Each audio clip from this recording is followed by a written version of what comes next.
juezas y jueces y en general a la comunidad del Poder Judicial que nos acompaña. Muchas gracias por su presencia. El día de hoy nos distinguen con su participación dos excelentes ponentes.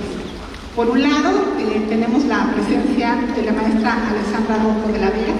Ella es destacada activista, feminista y empresaria. Y por otro lado nos acompaña la doctora Luz Ángela Morales Quintero. Ella es doctora especialista en justicia restaurativa y va a abordar también algunos temas de interés para nosotros como una materia interdisciplinaria que sin lugar a dudas también nos puede servir en nuestra función jurisdiccional. Sean ustedes bienvenidas en nombre del Poder Judicial. Gracias por su presencia.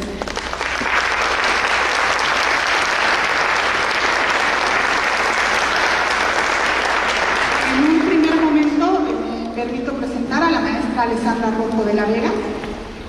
La maestra Alessandra Rojo de la Vega es una mujer comprometida con diversas causas.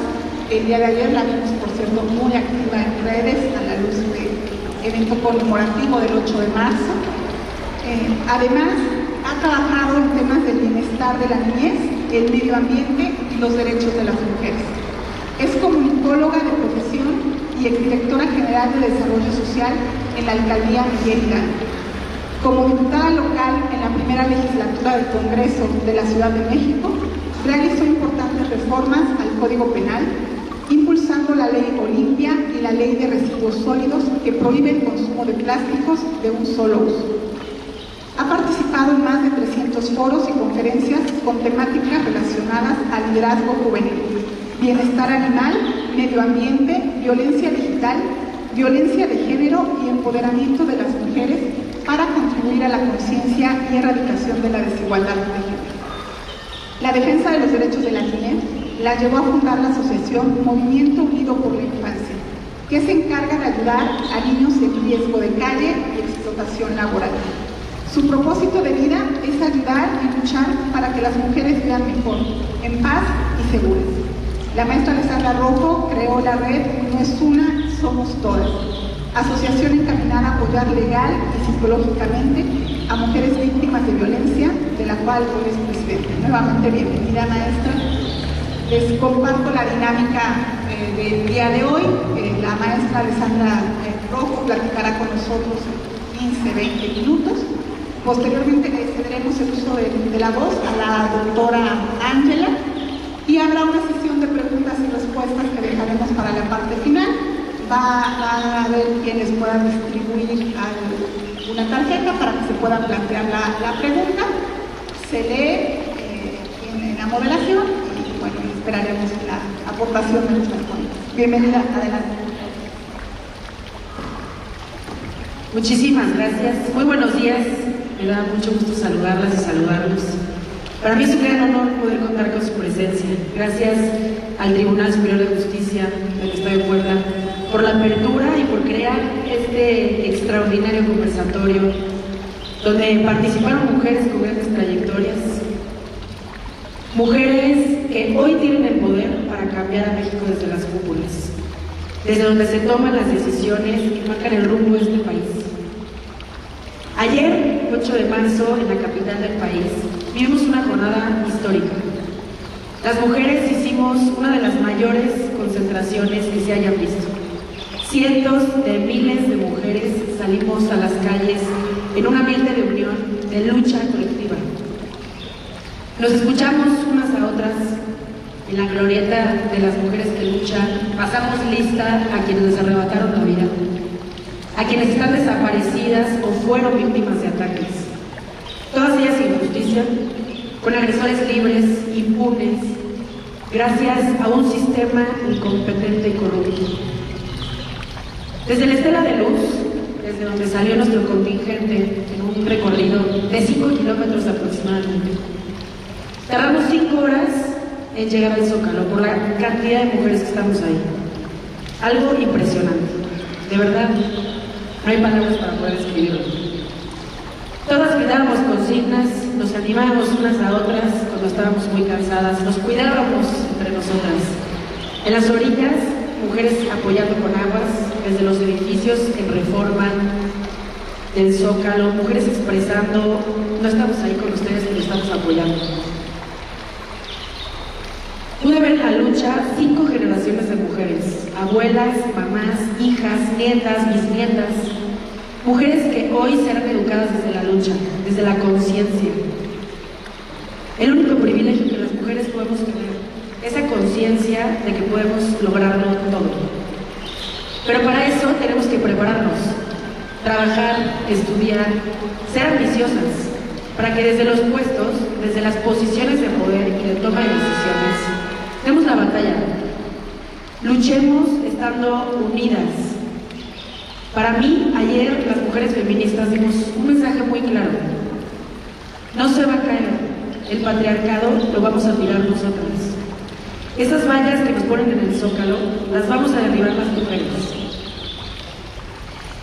Y para los partidos, poderes y gobiernos que no escuchen a las mujeres, vamos a ser muy incómodas, porque nunca más nos vamos a callar.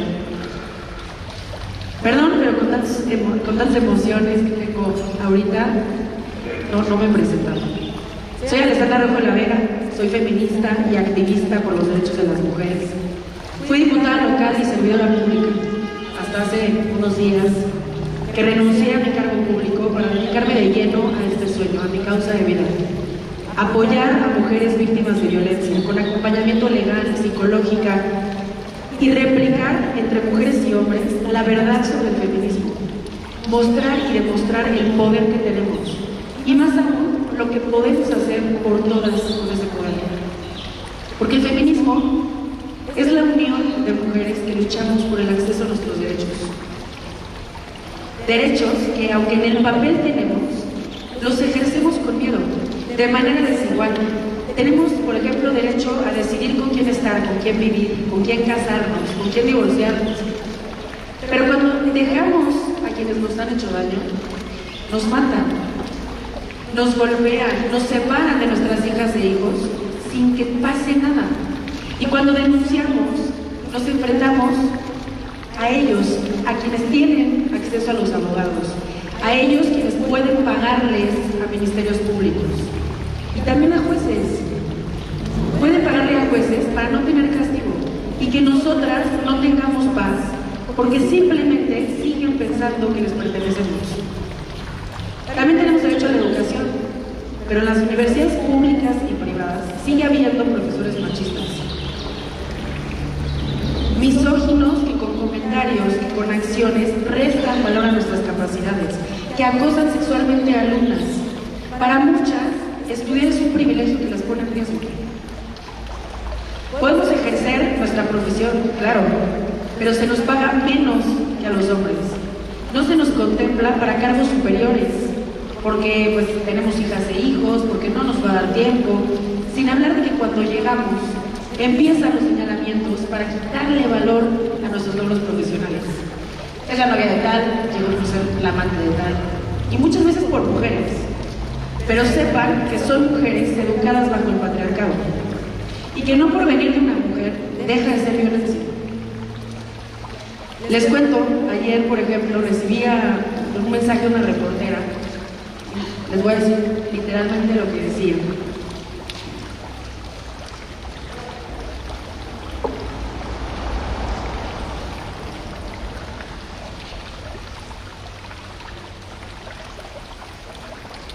Me puso: hoy te escribo para pedirte una disculpa. Esperaría que entiendas que yo solo hacía mi labor periodística, que tenía una línea específica marcada por el medio para el que colaboraba. La disculpa viene desde la sororidad, desde el corazón y sobre todo desde la responsabilidad moral. Lamento lo sucedido, lamento las notas y lamento mucho haberte lastimado en un tema privado, que insisto, no era por mi voluntad. El tema después se hizo personal y por ello de nueva cuenta te ofrezco una disculpa. Espero leas todo y no ofrezco ya. Pero es ahí donde se meten a atacar a la vida personal, a las mujeres que decidimos alzar la voz. Llevo poco tiempo en esta conciencia, con esta lucha que llegó a mi vida con mi diputación, lugar al que llegué gracias a la lucha de miles de mujeres que lograron y obligaron a los congresos a tener paridad. A mí me avisaron un día antes que iba a ser diputada. Eran 34 hombres y necesitaban ser 33 para que fuera parejo, 33 mujeres y 33 hombres. Yo fui la diputada 33. Desde el primer día que entré a la diputación, me señalaron por falta de capacidad, por falta de experiencia. Tú eres mujer, mejor vete a tu casa a cuidar a tus... En aquel momento tenía una hija, ahora tengo 3. Vete a cuidar mejor a tu hija, tú te vas a saber. Lo que ellos no saben es que yo no quería esa experiencia, esa que tienen ellos, que buscan intereses y que los ponen por enfrente de cualquier lucha o causa. Desde el primer día entré con la firme convicción de cambiar la vida, sobre todo de las mujeres. Cuando entré, abrí una dinámica en mis redes sociales para preguntar si en algún momento habían sufrido algún tipo de violencia de género. A mí me siguen un 90% de mujeres. Fue abrumador recibir un sí de casi todas ellas. Recibía un sí y no acababa ahí. Parecía que querían contar sus historias, descargar de verdad historias de terror. Y las muy poquitas que decían que no, me decían que qué era violencia de género. O me decían, no he sido violentada, pero sí me humillan, me manipulan, me chantajean, me celan, sin saber que eso también es violencia de género. Dentro de muchas historias, llegó la historia de Ani, una mujer atacada con ácido en la Ciudad de México. Historia por la que me volví feminista hace 5 años. Ella empezó una lucha muy importante, alzó la voz, nos dimos cuenta que no era la única mujer atacada de esta manera. Había muchas otras con completa impunidad, sin castigo a sus agresores porque eran consideradas lesiones que tardan en sanar 15 días, entonces no alcanzaban ni cárcel. Olvidadas por el Estado sin tratamientos dignos, diciéndoles que estas operaciones eran estéticas y que no eran prioridad. Y empezamos una lucha importante para castigar estos ataques cometidos contra la mujer en razón de género, porque esos son. Hasta el día de hoy, después de 5 años, seguimos luchando, porque se fue del país por falta de justicia y su agresor la fue a seguir al país a donde estaba para matarla. Y tuvo que regresar aquí, ya no implorar justicia, exigirla. Esta historia es la que me lleva a esta lucha, a esta causa que hoy es mi motivo de vida y mi propósito para estar todos los días. También presentamos el tema de violencia digital, cuya impulsora vive en este estado. Empezó esta lucha para la ley Olimpia. Ella emprendió su lucha después de sobrevivir. Logramos muchísimos avances en la Ciudad de México y hoy, bueno, es una realidad en todo el país. De hecho, aquí en este estado hace muy poco se aprobó la violencia química, hablando de los ataques con ácido, lo cual es un gran logro para todas las mujeres víctimas, que son más de 35 las que han decidido alzar la voz. Aunque ninguna de estas modificaciones va a funcionar sin recursos, si las autoridades no hacen su trabajo. Como funcionaria pública implementé desde una alcaldía una estrategia integral para la violencia, donde prevenimos, atendemos, apoyamos para conseguir sanciones a agresores y reparamos. Porque claro que podemos hacer cambios personales y colectivos, todas las personas, mujeres y hombres, porque es juntos, para terminar con la impunidad y con esto hacer posible la disminución de la violencia. Quiero aprovechar este espacio para pedirles que en esta su casa apoyen a las mujeres en sus resoluciones. En sus manos y determinaciones tienen el futuro de madres, de hijas, de hijos, que jamás les alcanza el dinero a nadie para comprarlos. Ya lo dijo la ministra presidenta de la Suprema Corte de Justicia de la Nación.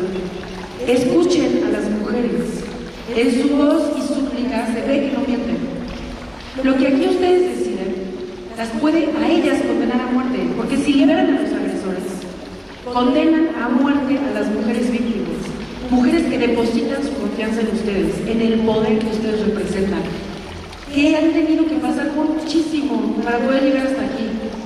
Mujeres y hombres que se encargan de impartir justicia, secretarios de acuerdo, proyectistas, responsables de archivo, todo el personal, ayúdenos a tener justicia.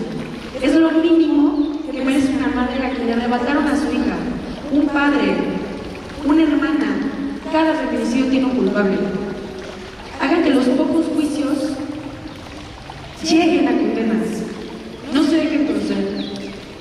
Analicen con perspectiva de género los casos de controversia familiar, pongan atención y coordínense con los ministerios públicos para que no duren años los juicios de pensión y de guardia en custodia, porque en ese tiempo privan a las madres de ver a sus hijas e hijos. Sean eficientes, sean empáticas y empáticos, porque de verdad los necesitamos.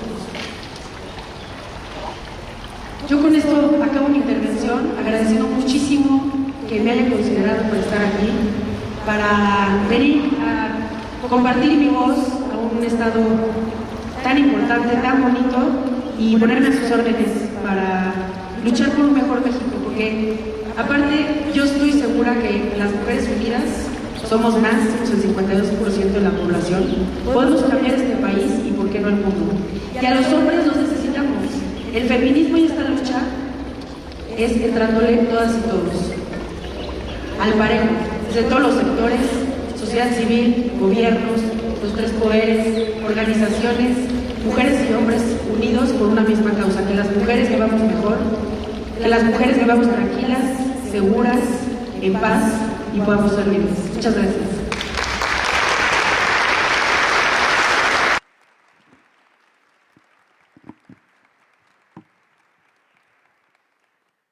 Muchas gracias, maestra Alessandra Rojo, por su participación.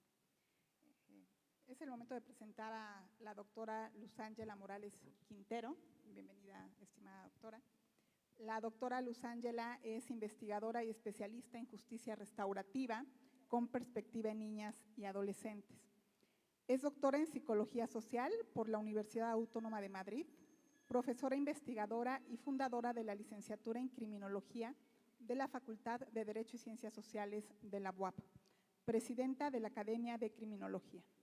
Es además consejera ciudadana y coordinadora de la Comisión de Análisis e Incidencia en Políticas de Seguridad y Justicia, en el Consejo Ciudadano de Seguridad y Justicia del Estado de Puebla, fundando el Observatorio de Seguridad y Paz. Además, es miembro fundadora de las Asociaciones Colombiana y Mexicana de Justicia Terapéutica y de la Conferencia Universitaria Internacional para el Estudio de la Mediación y el Conflicto, de la cual es representante para México. Es autora de diversas publicaciones sobre perfiles criminológicos, programas para la reducción de la delincuencia, psicología jurídica, neurocriminología, comprensión y prevención de la violencia, criminología positiva y justicia terapéutica, que han sido editadas en Argentina, Colombia, España, México y Suecia.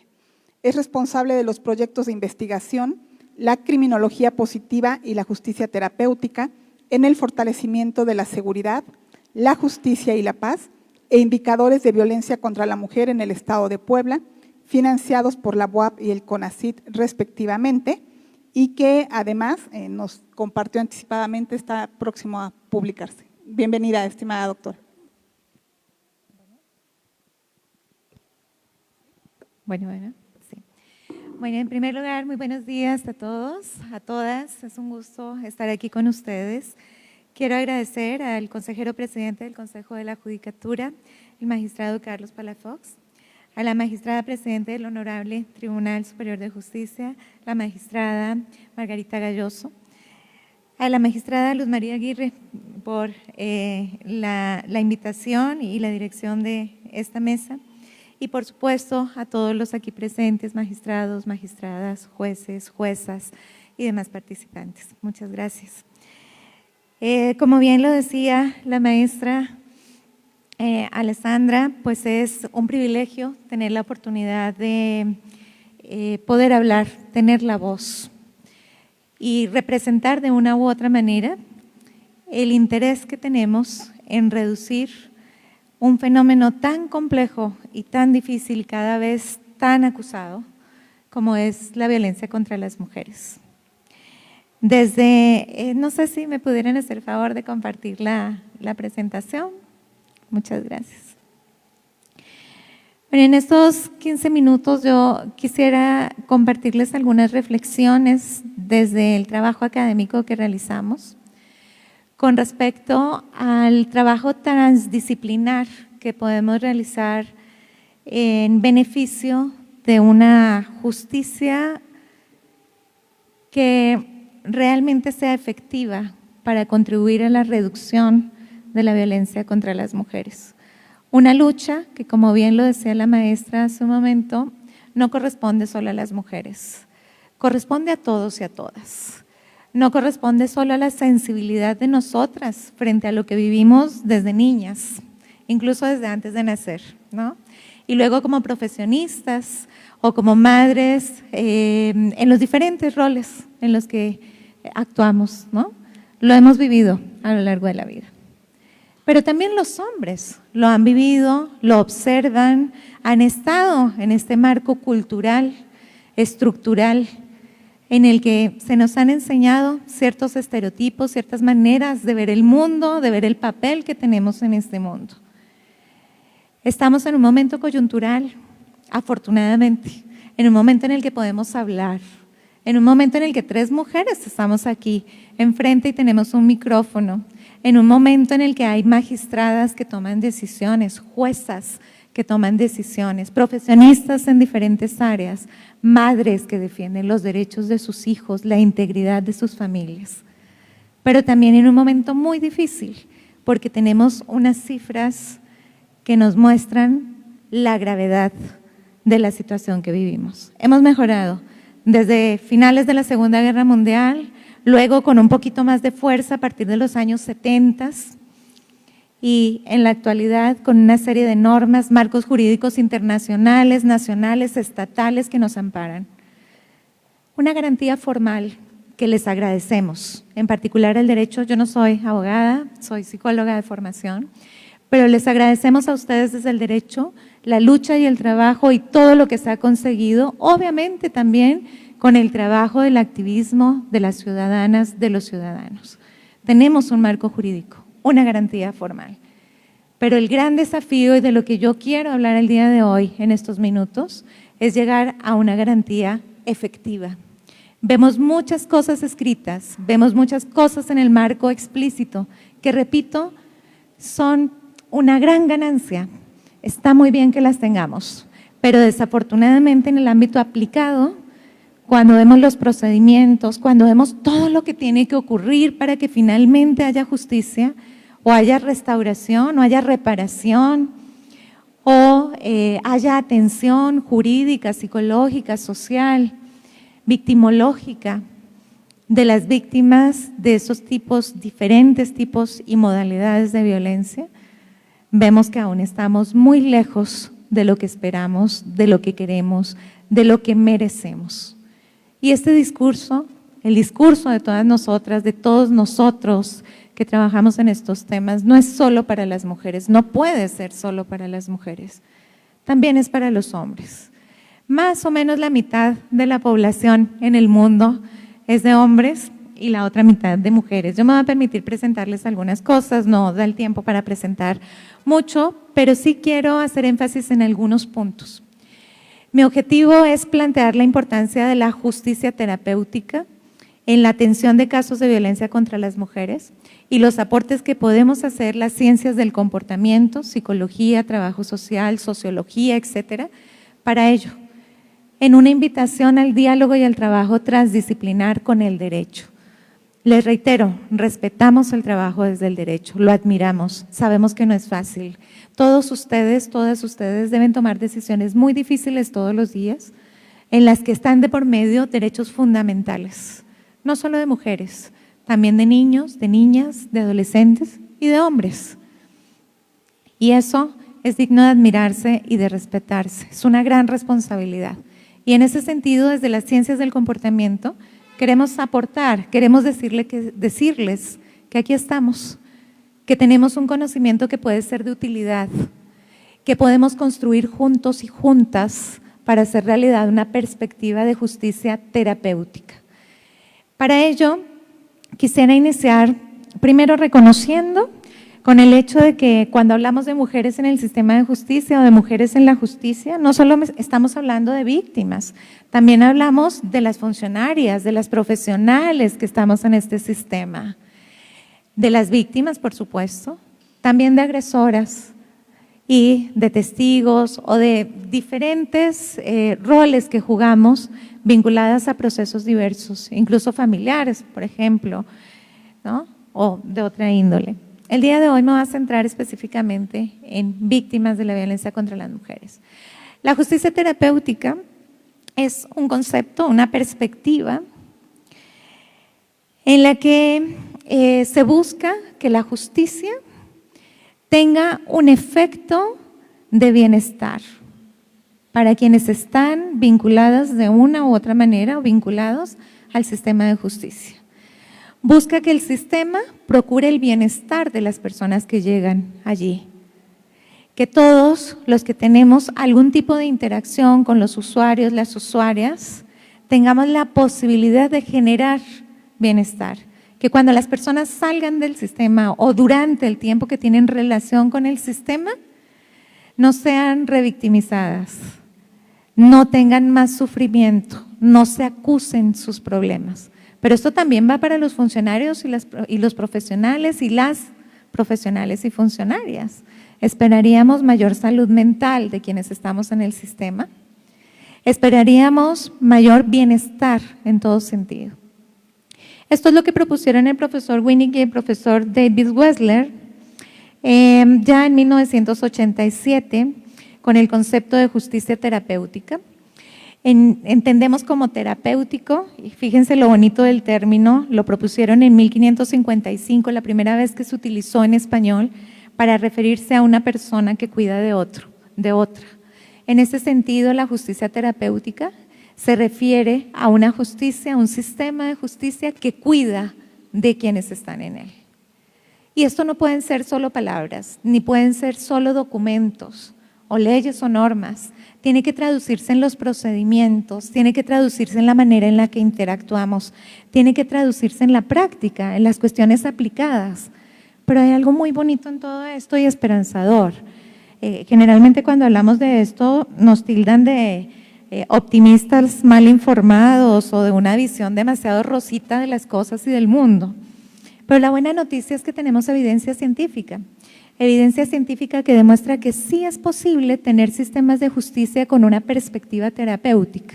Esta perspectiva no significa tener psicólogos y psiquiatras dentro de los tribunales, aunque no está de más, por supuesto, pero es mucho más que eso.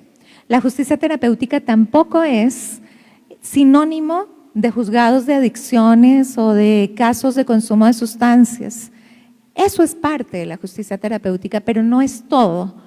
El concepto de justicia terapéutica se refiere a una perspectiva de aplicar justicia con la finalidad de generar en esos procedimientos mayor bienestar para todos los que están implicados. Bienestar psicológico y mayor salud mental. Creo que una pregunta fundamental desde esta perspectiva es qué tanto bienestar tenemos dentro del sistema. Bien, ya desde el año 2014, y algunos de ustedes participaron en ello, tuvimos aquí en el Poder Judicial el segundo Congreso Iberoamericano de Justicia Terapéutica, en el que se publicó el primer libro en español sobre este tema y en el que abordamos diversas temáticas, entre ellas, por ejemplo, la familiar, la penal, ¿no? La atención de niños, niñas y adolescentes y de este trato humano, y voy a acudir a una palabra muy importante que no podemos dejarla pasar y que acaba de utilizar la maestra hace un momento, que es la de empatía. Cómo desarrollar empatía en el sistema de justicia y la importancia de que se desarrolle la empatía, la importancia de que nos pongamos en el lugar de otras personas. No sé si podemos volver a proyectar la presentación, por favor. La justicia terapéutica entonces busca que la ley, el marco legal, los procedimientos que hay en él, la interacción que hay entre funcionarios, profesionales y usuarios y los esfuerzos de diferentes sectores y de diferentes instituciones tengan un efecto terapéutico. Ese mayor bienestar y esa mayor satisfacción, emociones positivas, algún aprendizaje después de haber tenido contacto con el sistema de justicia. La aplicación de la justicia terapéutica es importante y es un primer paso en el caso de las mujeres víctimas de violencia de género, el poder conocer más y mejor este fenómeno. No podemos ponernos en el lugar de nadie. Por ejemplo, en el caso de los hombres, difícilmente se podrán poner en nuestro lugar si no conocen más y mejor las situaciones por las que pasamos. Entonces, un primer paso se refiere al conocimiento de los fenómenos.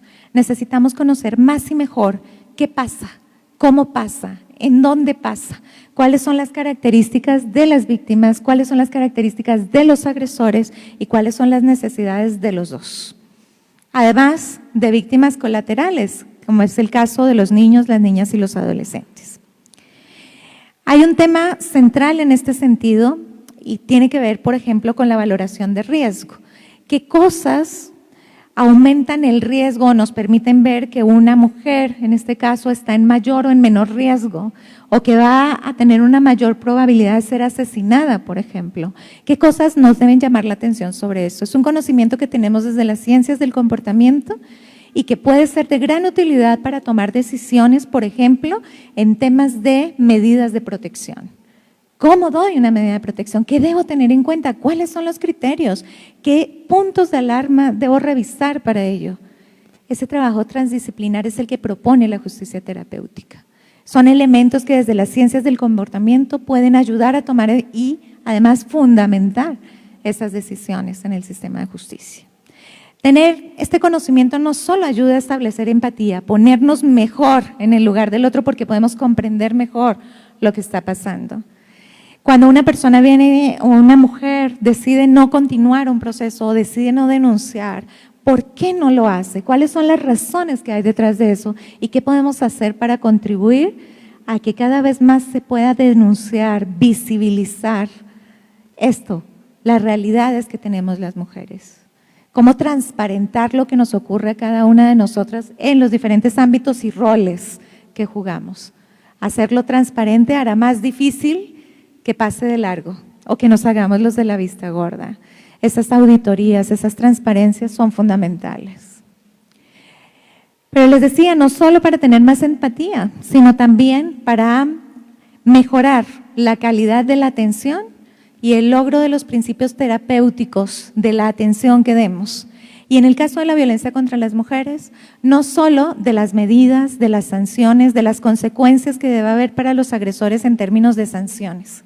Parte de lo que sabemos desde las ciencias del comportamiento es que los castigos, la sanción, la privación de la libertad, una multa, una restricción, es fundamental, es importante, es indispensable, pero no es suficiente.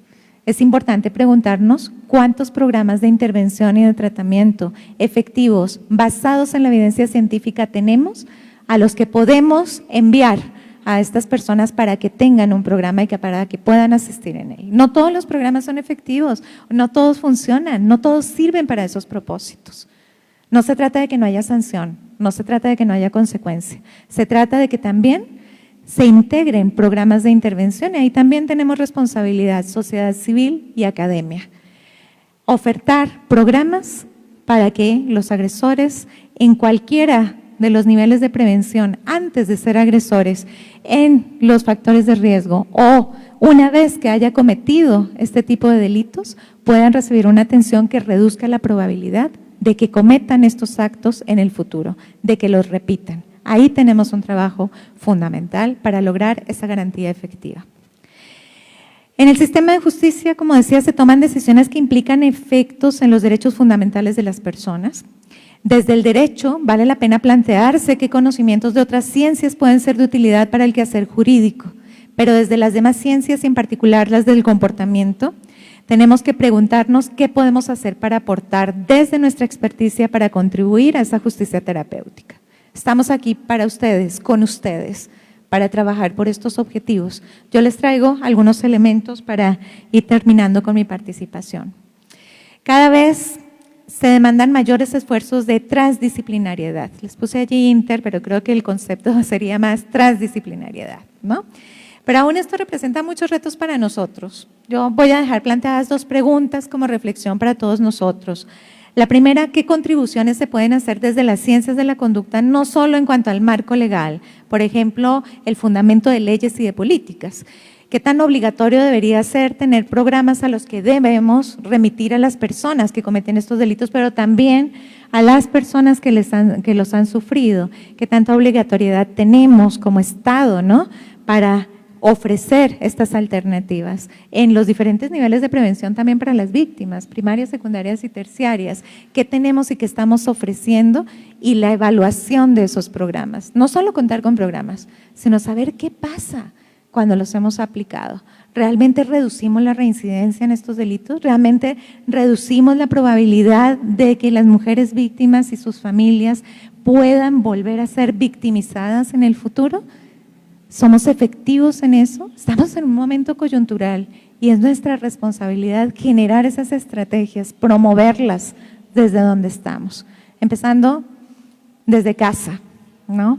Y creo que ahí también desde el derecho ha habido un gran acierto con el protocolo para juzgar con perspectiva de género, desde esa identificación de estereotipos, por ejemplo, desde esa identificación de los roles marcados que tenemos tradicionales de hombres y mujeres, que también vemos en nuestros lugares de trabajo, no solo con las víctimas de violencia.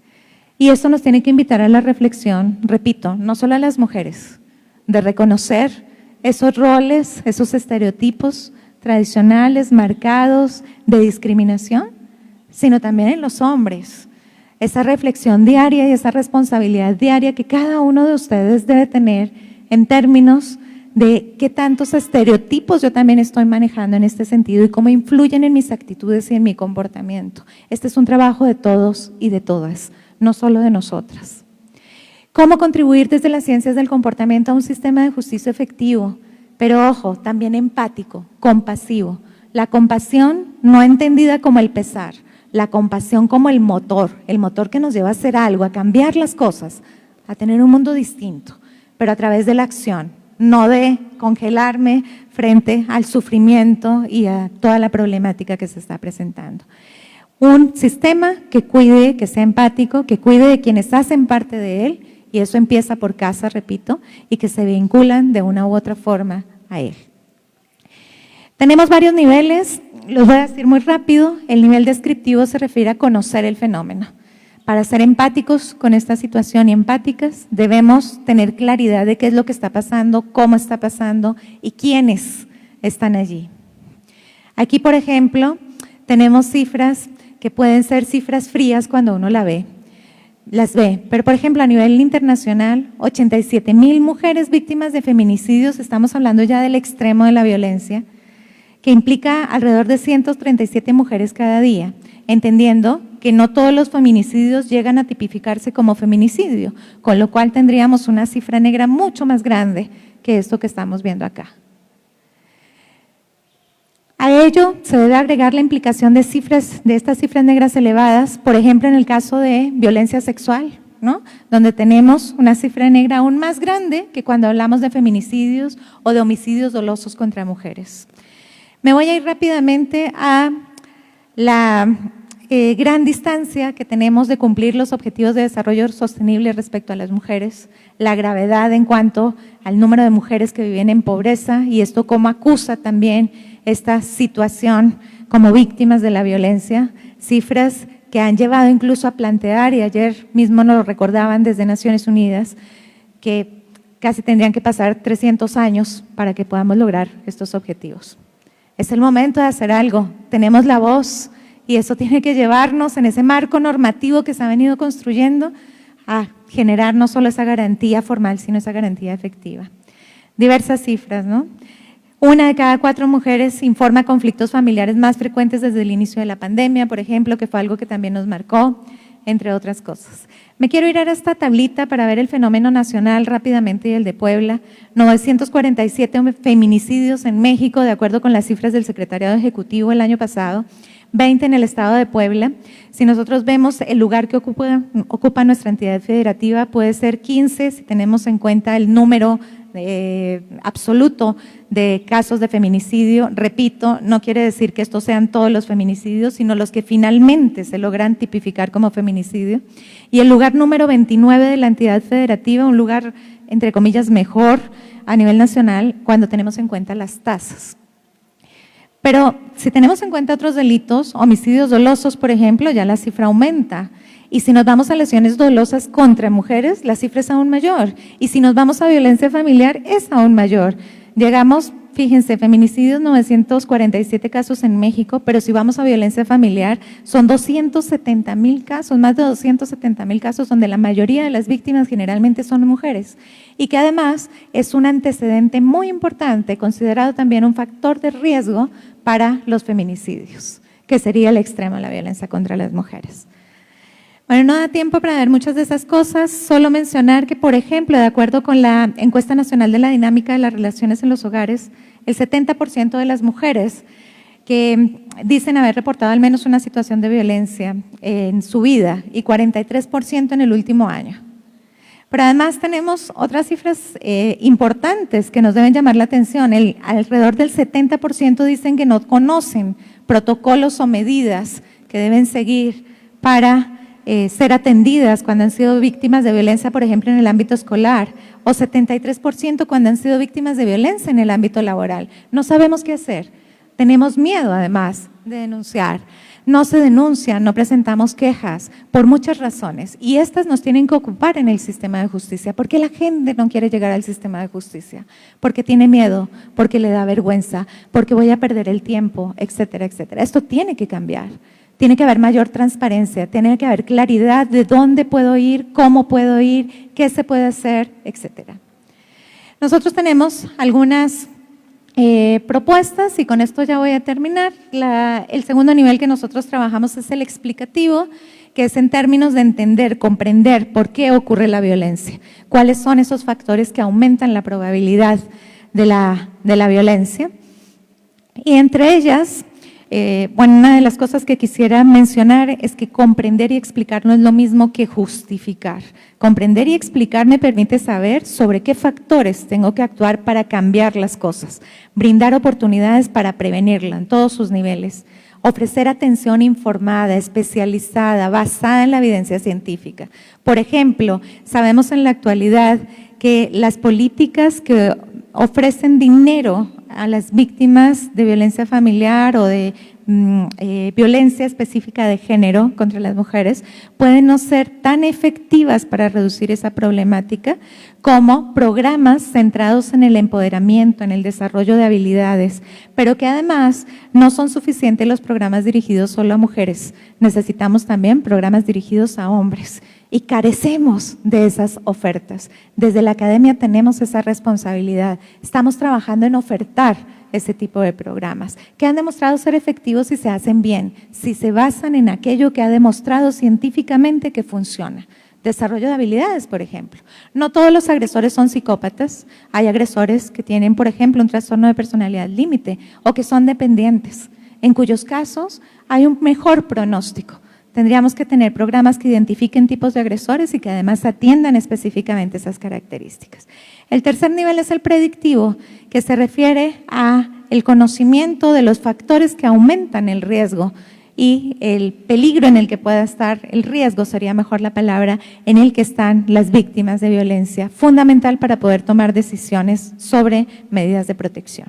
Y el último nivel del que voy a hablar es el aplicativo, que se refiere ya a hacer algo en términos de intervención.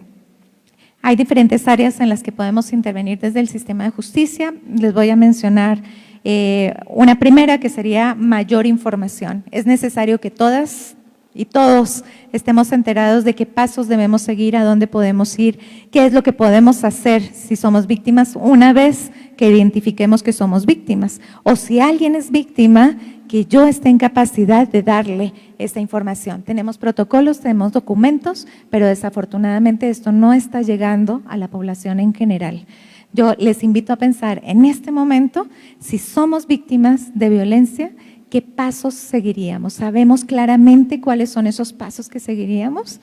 ¿Sabemos claramente qué evidencias tendría que recopilar y cómo recopilar esa evidencia? ¿Qué me va a servir en un procedimiento?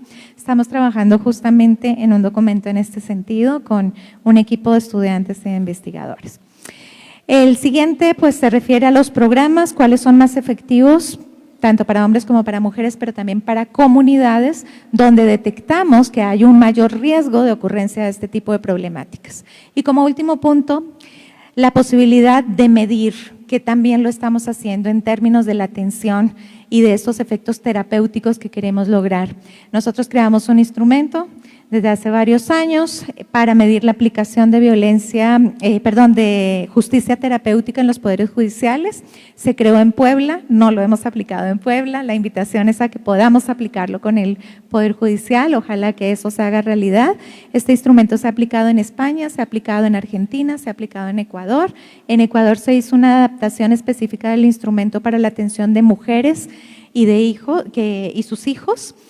Por ejemplo, en términos de saber algunas de estas cosas que les planteo aquí, el tipo de violencia, la etapa en el proceso judicial en el que se encuentra, la información que se les da sobre eso, las medidas aplicadas, la percepción que se tiene de cómo fueron atendidas, qué tipo de efecto tuvo la decisión que se tomó, etcétera. Bueno, tenemos muchos retos y prioridades en este sentido, son muchas las cosas que quisiera compartirles, pero al menos quisiera dejar sobre la mesa las reflexiones en cuanto a la necesidad del trabajo transdisciplinar, la posibilidad de que academia, sociedad civil, poder judicial, autoridades del sistema de justicia, trabajemos realmente juntos, nos comprometamos a que esto cambie. Podemos hacerlo. Hay evidencia científica que demuestra que cuando hacemos bien las cosas, se pueden obtener cambios muy significativos y terapéuticos, no solo para las víctimas y sus familias, también para los agresores y también para los funcionarios. Muchas gracias.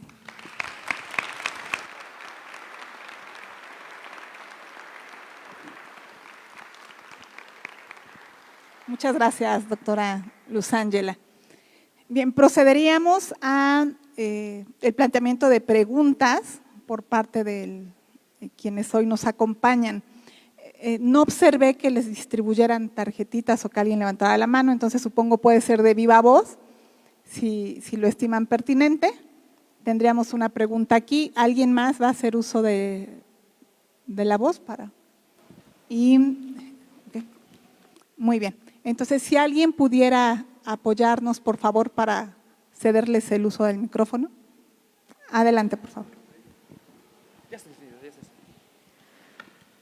Muy buenas tardes, muchas gracias. Muy interesante todo lo que nos plantean. Maestra, doctora, un gusto volverla a escuchar, siempre tan clara, tan importante lo que viene y nos manifiesta. Es más que una pregunta, un comentario. Efectivamente, hay una corresponsabilidad de sociedad y tribunal para que verdaderamente la opinión del juzgador sea efectiva. Y efectiva implica que sea capaz de hacer lo que se dice en la sentencia. Esto es, en materia de familia, estamos claros que necesitamos estar inmersos en esa empatía de la que nos hablan, conociendo perfectamente el asunto que vamos a resolver. Empero, hay algo que se está escapando de todo esto. Necesitamos los recursos necesarios para poder hacerlo a cabalidad. ¿Y por qué lo digo? No es la falta de conocimiento del derecho, no es la falta de deseo de hacer una buena investigación, si se puede decir así, de los asuntos y resolverlos en puridad. No es eso.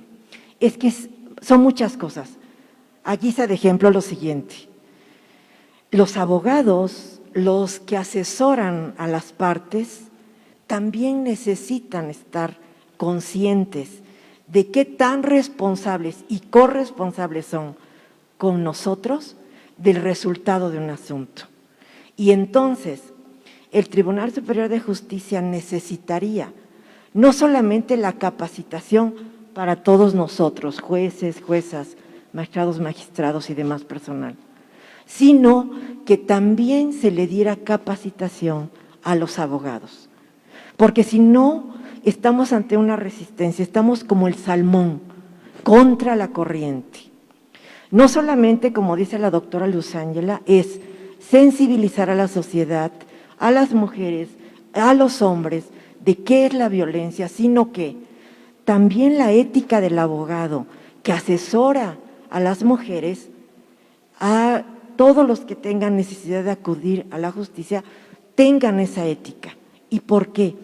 Porque mis compañeros jueces y juezas no me van a dejar mentir, se la pueden pasar horas tratando de que las partes lleguen a un acuerdo, y si el abogado verdaderamente no tiene esa ética, lejos de ayudarnos, es un tope, es no allanarnos la posibilidad a que se resuelvan los asuntos de una manera satisfactoria, porque quienes intervienen a la familia, que son los jueces de lo familiar, saben que el quehacer no es solamente resolver ese problema de alimento, guardacustodia, vista, convivencia, no. Es también tratar de dejar restaurada la relación familiar. ¿Para qué? Para que esa sentencia que se llegue a dictar verdaderamente sea efectiva, se lleve al terreno material. Entonces, eso es bien importante y eso es algo que debemos de tomar también. Pensar que somos todos corresponsables, hombres y mujeres educados, sabiendo qué es la violencia contra la mujer, pero también todos los profesionales del derecho, psicólogos, trabajadores sociales, abogados, defensores, Ministerio Público, juez, secretario y todo el demás personal bajo esa misma idea. Si no, estamos hablando, como bien dice la doctora, de algo formal, solamente formal y no sustancial que genere un cambio. Es mi comentario. Gracias. Muchas gracias. Doctora, quisiera abonar algo o escuchamos todas las preguntas, si les parece, y les cedo el micrófono. ¿Alguien más quiere hacer uso de la voz? En la segunda fila sí. Y después pasamos a la cuarta fila. Primero, muchísimas gracias por el conversatorio muy rico de información. Yo de la experiencia que trabajé mucho tiempo en gobierno federal es que es muy triste que a veces quien nos ponga cómo tenemos que trabajar es el sistema, por ejemplo, interamericano de derechos humanos, ¿no? Con los estándares de principio de satisfacción y de no repetición, que creo que son dos elementos muy interesantes para el tema de justicia terapéutica, ¿no? Algo que yo aprendí mucho, de que decían, no tenemos dinero, no sabemos cómo vamos a reparar, cómo satisfacer a las víctimas, y nos dimos cuenta que el problema es que está desarticulado el sistema, ¿no? O sea, hay programas muy buenos, pero que no se conocen, y entonces cuando se focalizan, lo vimos incluso con algunas resoluciones, principalmente, por ejemplo, con los de campo algodonero, se focalizaron atenciones y se entendió incluso, para lo que decía la maestra Alessandra, que la cuestión estética sí puede cambiar a la cuestión terapéutica si lo podemos justificar, ¿no? Entonces eso es muy importante establecer y hay gente de muy buena voluntad dentro del gobierno que lo puede hacer, el problema es que están desarticulados, ¿no? Y eso es malo porque el presupuesto no se usa y se regresa, entonces hay que utilizarlo, hay que trabajar coordinadamente. Bueno, mi pregunta para la doctora Luz Ángela es sobre estos principios de no repetición, de rehabilitación y de satisfacción. ¿Entraría la justicia terapéutica y cómo podríamos realmente hacerla más eficiente para articularlo incluso con el Poder Judicial? Gracias. Muchas gracias. En la cuarta fila también tienen una pregunta. Muchas gracias. Antes que nada, expresarles mi reconocimiento, mi admiración. Me siento profundamente privilegiada por haber estado aquí escuchándoles. De mi parte, más que una pregunta, sería invitarnos a todos a una reflexión. Hemos escuchado acerca de violencia física, acerca de violencia verbal, acerca de violencia feminicida, que es la expresión más grave de la violencia contra la mujer.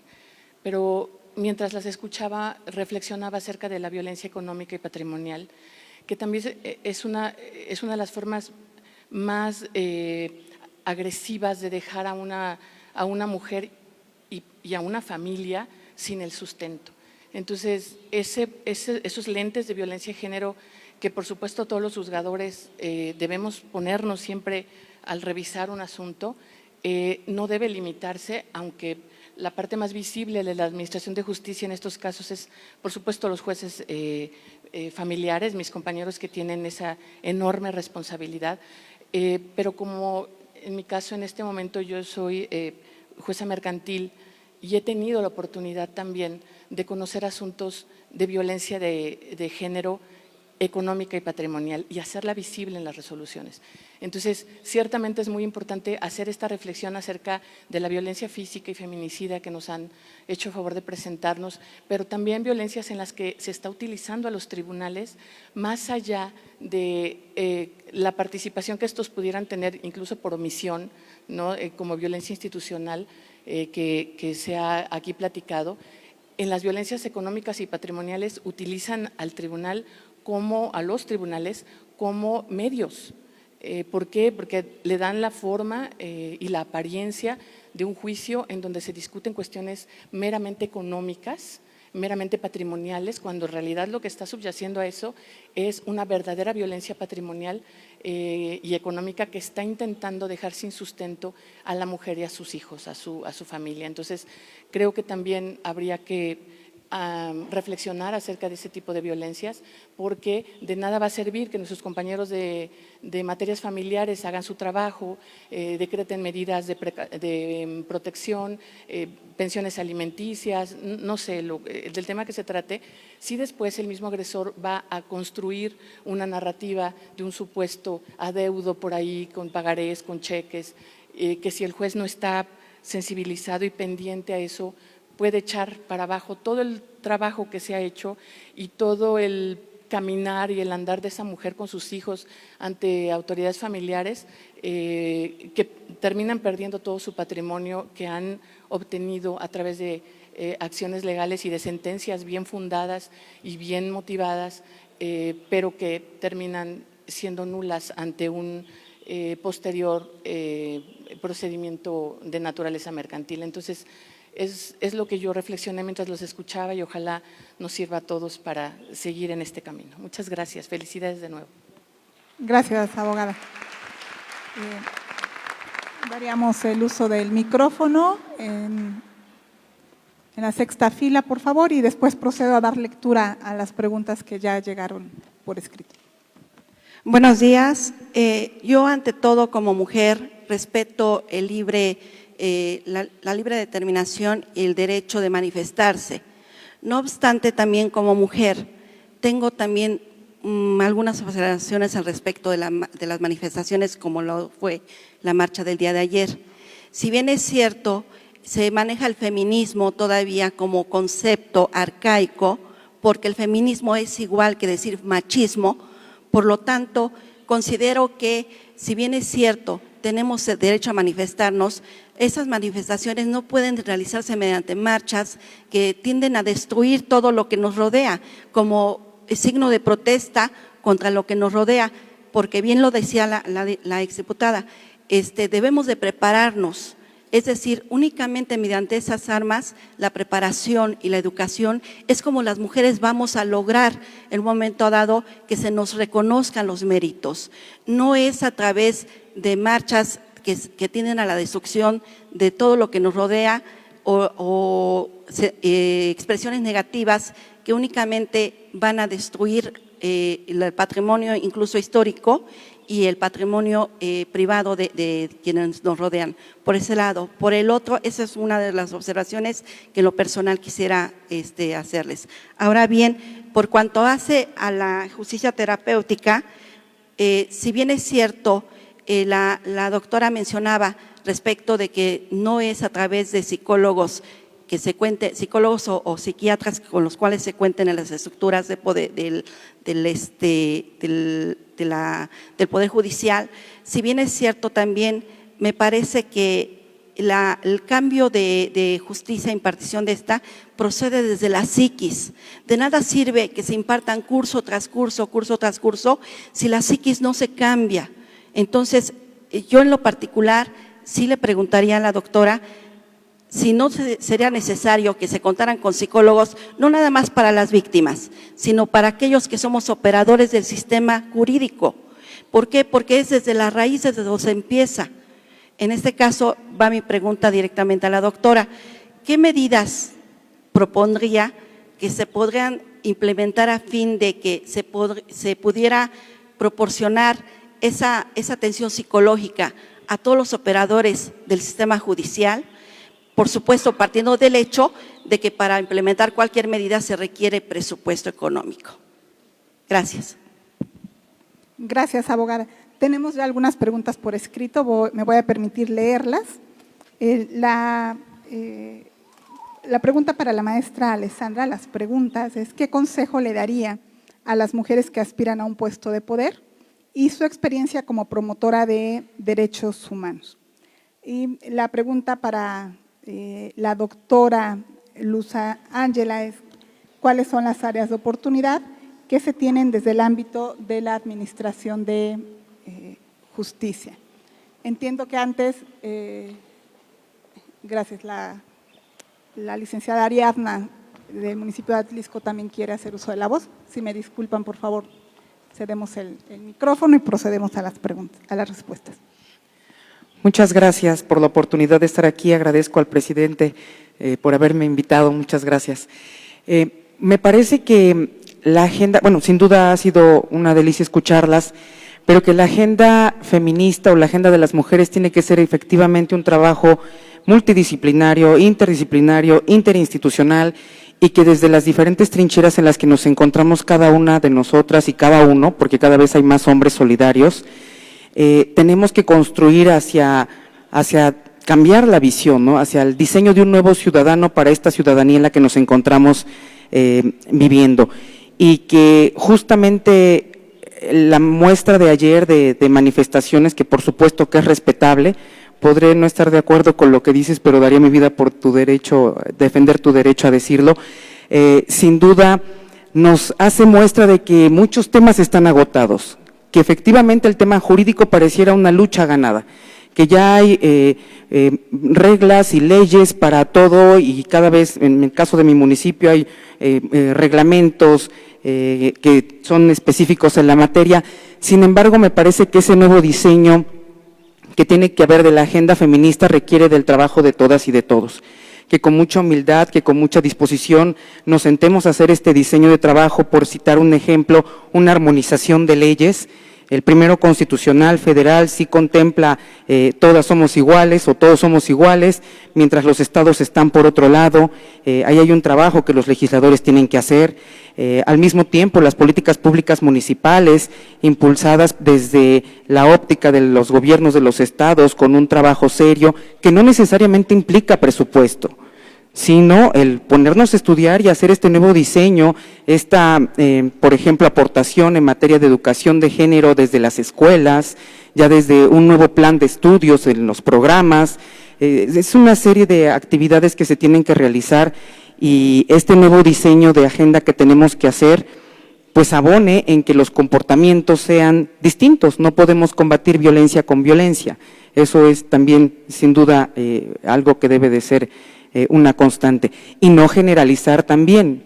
No todos los abogados litigantes tienen la misma visión, ni todas las juezas de control sueltan a los agresores, ni todos los ministerios públicos no quieren entrarle a judicializar las carpetas de investigación.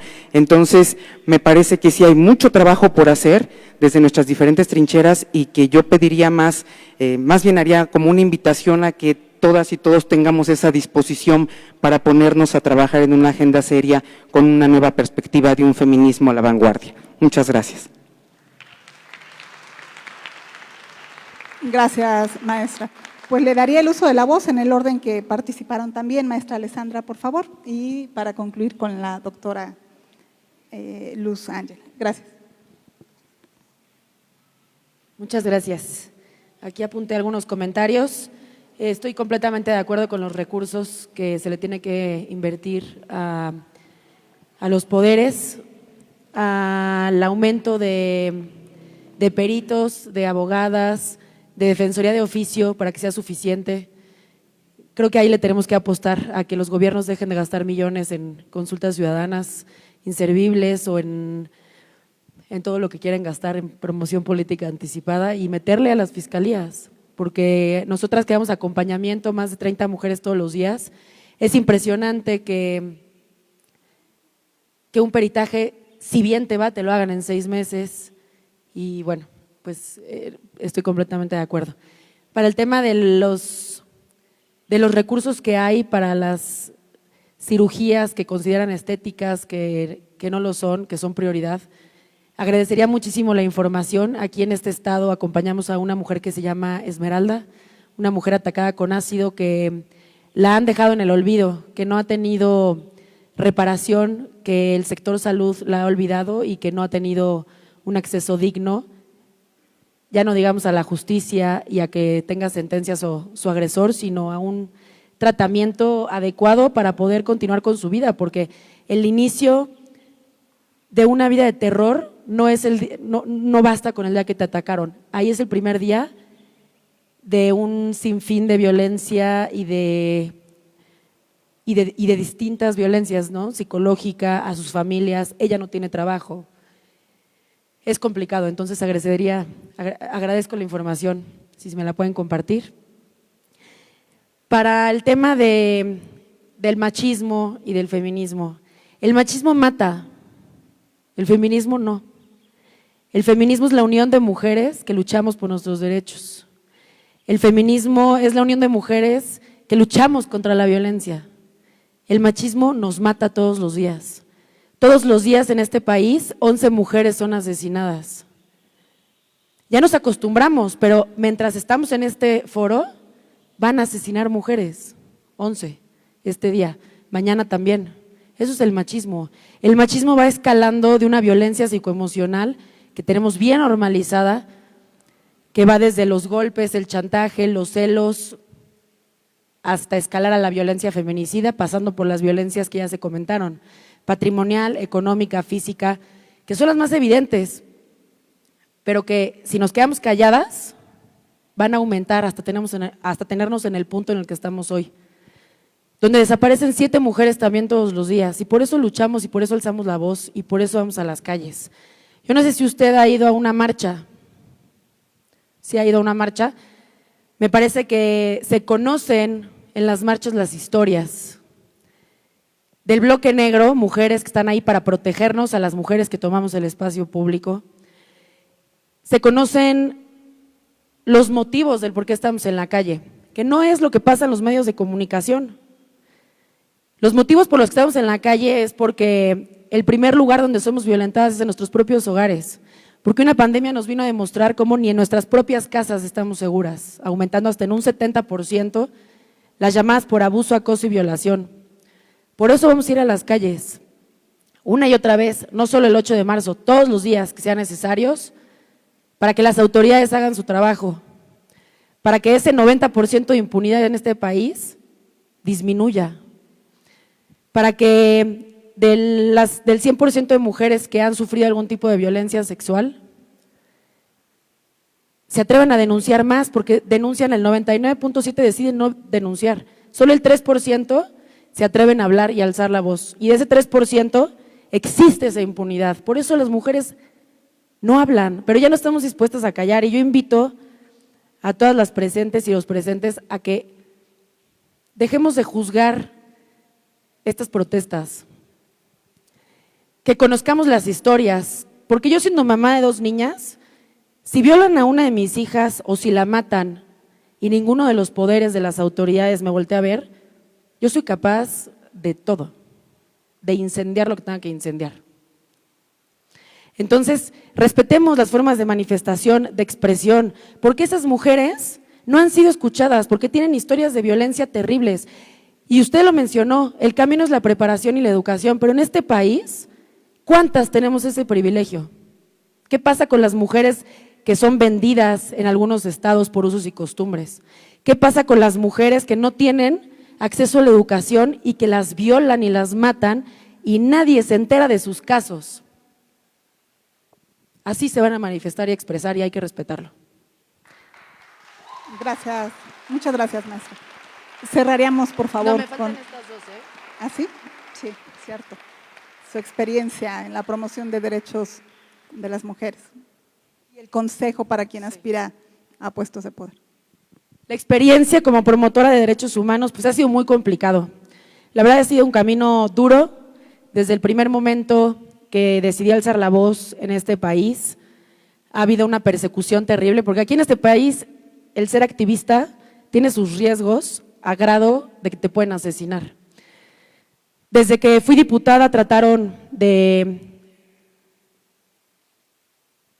cortar mi desarrollo profesional. De hecho, por eso no soy diputada federal, porque alguien en el poder dijo, esta no va, y pues no fui.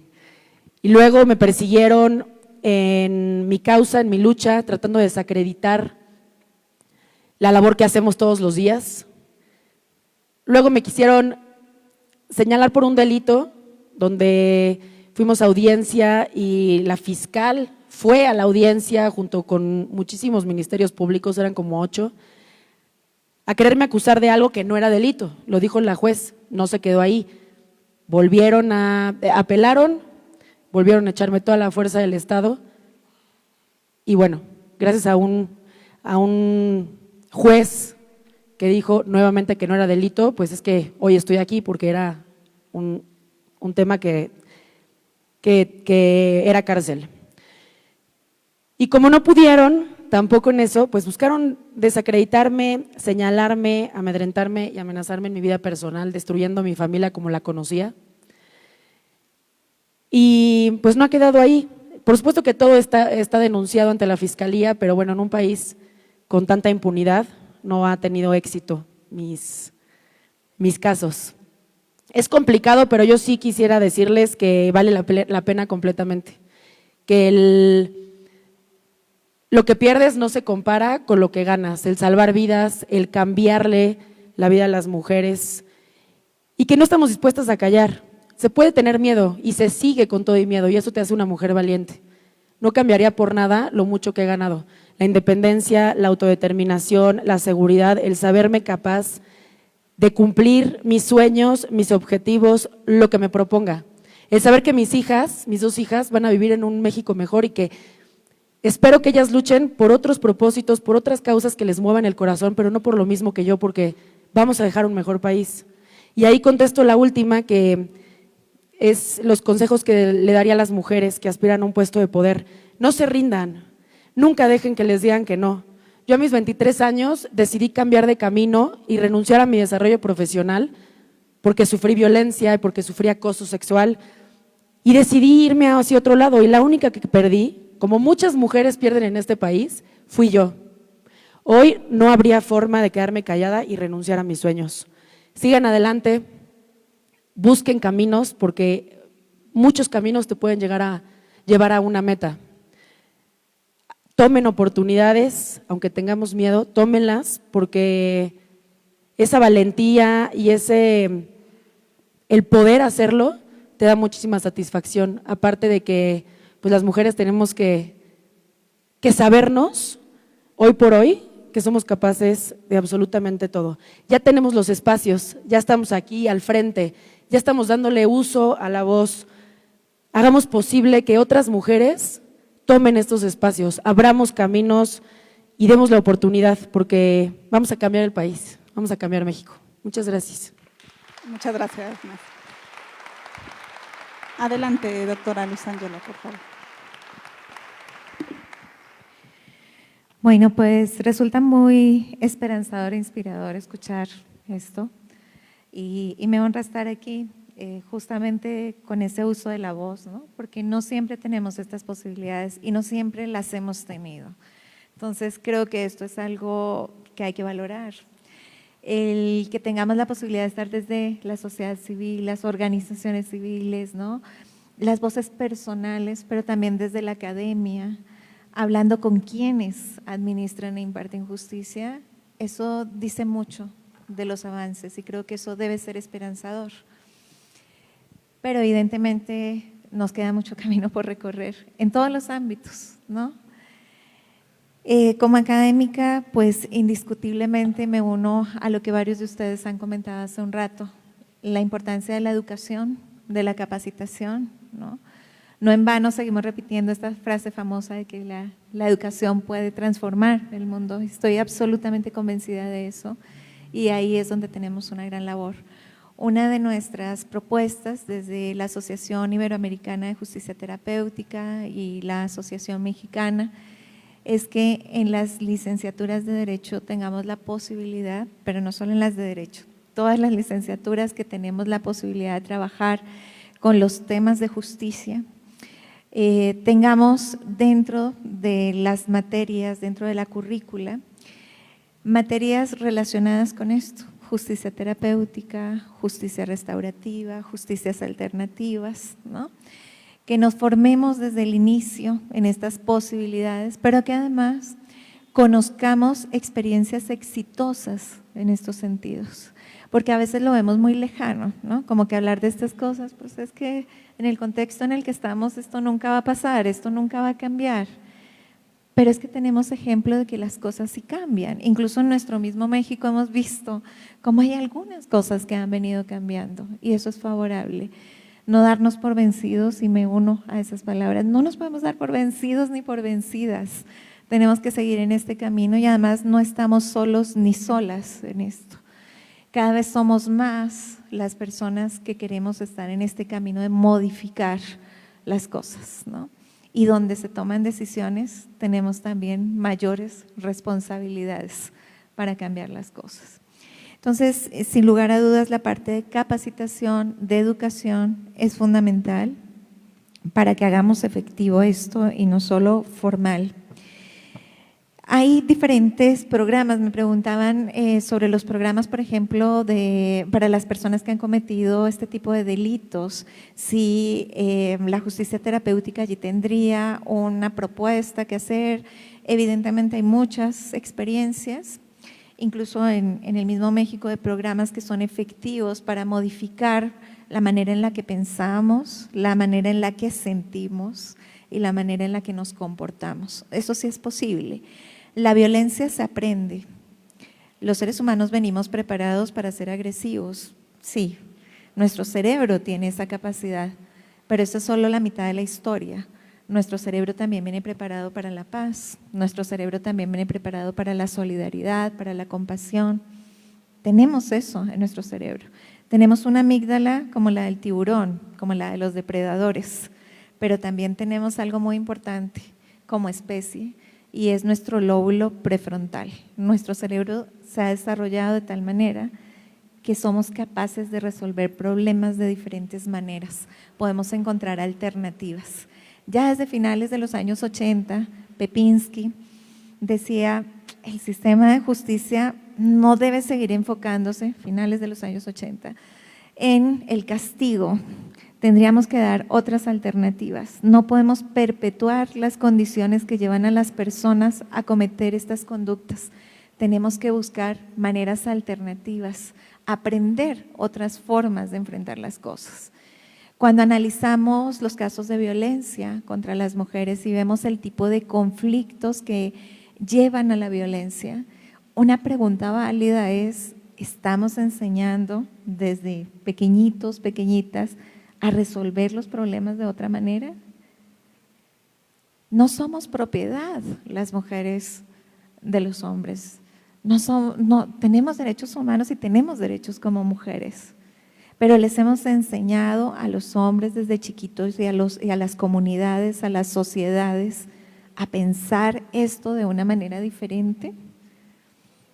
Es que conscientemente nos hacen daño y han tenido alternativas a lo largo de su vida para pensarse el mundo de manera diferente.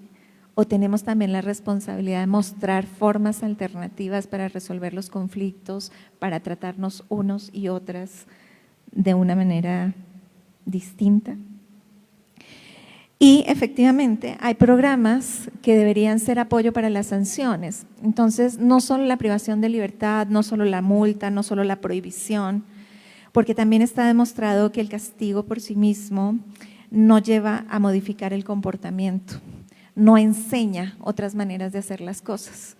Por eso es que necesitamos tener oferta de programas para que puedan complementar esas sanciones o esas consecuencias que se dan y que estén ligadas a la parte jurídica. Quisiera dar solo un ejemplo, que es un programa que hemos intentado aplicar aquí mismo y en México en diferentes estados, ahora lo están aplicando en 2 estados diferentes al nuestro, que es el programa Ruptura de Pareja, no de Familia, que creó la profesora Francisca Fariña, presidenta de la Asociación Iberoamericana de Justicia Terapéutica en España.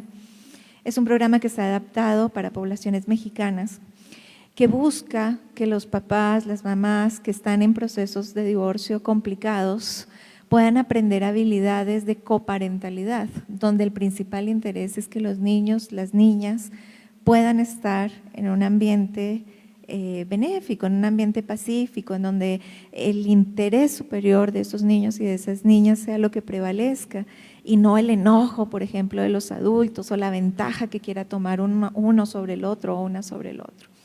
Entonces, programas como este, por ejemplo, son programas que han demostrado científicamente que funcionan. Cuando se aplica y luego vemos los efectos que tienen en las familias, son efectos favorables en su bienestar psicológico, emocional, incluso físico, menos enfermedades en la familia. Y son programas que se han venido articulando con los sistemas de justicia. Entonces, vas a atravesar por un proceso de divorcio, vemos que hay complicaciones y el juez puede, de acuerdo con un marco legal que se va estableciendo, que se va tejiendo, decir a estas familias que vayan a tomar el programa, un programa de 10, 11, 12 sesiones, en donde además facilitamos los lugares donde pueden tomarlo. Entonces, sí hay experiencias positivas, sí hay resultados estadísticos que muestran que funciona, que tienen efectos positivos, no solo en las familias, también en los jueces y en los funcionarios y menos problemas de salud también en estos profesionales.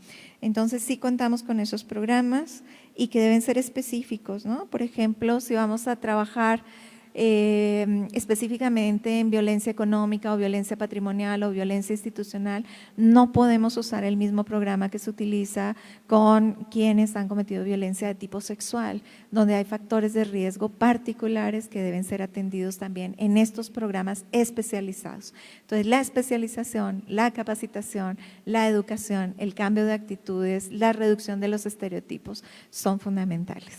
Gracias, doctora. Muchísimas gracias, doctora. Bien, pues sin duda ha sido muy enriquecedora su participación, muy motivante también.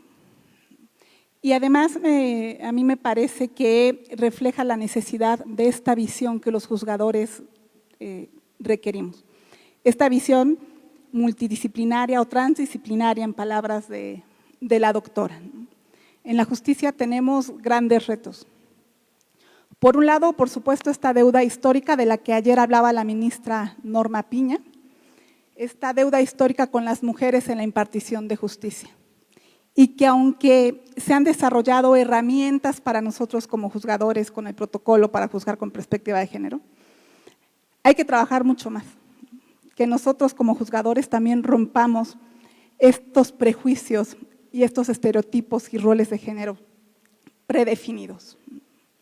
Las cifras son alarmantes. Ayer, en el marco del Día Internacional de la Mujer, leía expresiones de Naciones Unidas que señalaban que faltan 300 años para alcanzar la verdadera igualdad de género, ¿no? En nosotros está contribuir a reducir, por supuesto, esta brecha.